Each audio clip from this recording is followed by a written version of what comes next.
BJP ಪಂಚಾಂಗ sir, BJP ಪಂಚಾಂಗ ನೀವು ಉದ್ಘಾಟನೆ ಮಾಡಲ್ಲ ಮಾಡ್ತೀರಾ ಅಂತ ಅನಿಸುತ್ತೆ.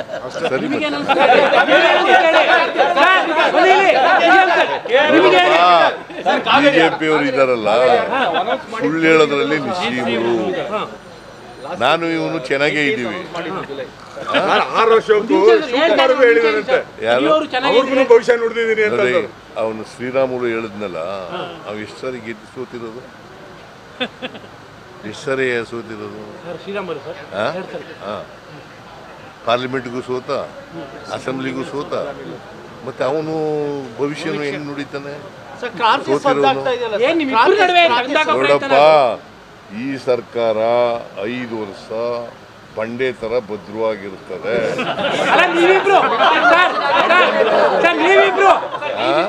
ನೀವಿಬ್ರು ಜೊತೆಯಲ್ಲಿ ಚೆನ್ನಾಗಿರ್ತೀರಾ ಅಂತ. ನಾವಿಬ್ರು ಚೆನ್ನಾಗಿದ್ದೀವಲ್ವಾ?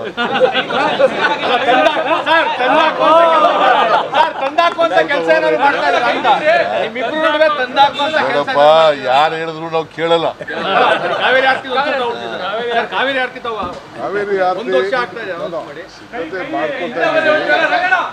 ಕೆಲವು ರೈತರುಗಳು ಕೆಲವು ಆತಂಕ ಇದೆ.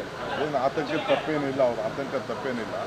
ಪೂಜೆ ಮಾಡೋಕ್ಕೆ, ಪ್ರಾರ್ಥನೆ ಮಾಡೋಕ್ಕೆ ಏನಿದೆ, ಚಿಕ್ಕದಾಗಿ ಮಾಡ್ಬೋದು, ದೊಡ್ಡದಾಗಿ ಮಾಡ್ಬೋದು ಅಷ್ಟೇ. ಅಷ್ಟು ಬಿಟ್ಟರೆ 1,500 ಜನಕ್ಕೆ ಉದ್ಯೋಗ ಸಿಗ್ತದೆ. ಕಲಾವಿದರಿಗೆ, ನಮ್ಮ ಮಾದೇಶ್ವರನ ಬೆಟ್ಟದ ಕಲೆ, ನಮ್ಮ ಕಿತ್ತೂರು ಕಲೆ, ಚುಂಚನಗಿರಿ ಕಲೆ, ಮಂಗಳೂರು ಕಲೆ, ಕೊಡಗು ಕಲೆ, ಅದನ್ನೆಲ್ಲ ಹಾಕಿ ಒಂದು ಪೂಜೆನ ಮಾಡ್ತೀವಿ. ಯಾವಾಗಿಂದ ಸ್ಟಾರ್ಟ್ ಆಗುತ್ತೆ ಸರ್? ಅದಕ್ಕೆಲ್ಲ ಸಿದ್ಧತೆ ಮಾಡ್ಕೊಳ್ತಾ ಇದ್ದೀವಿ. ಪಾಪ ಕೆಲವು ಕೋರ್ಟ್ಗೆ ಹೋಗಿದ್ದಾರೆ, ಬಟ್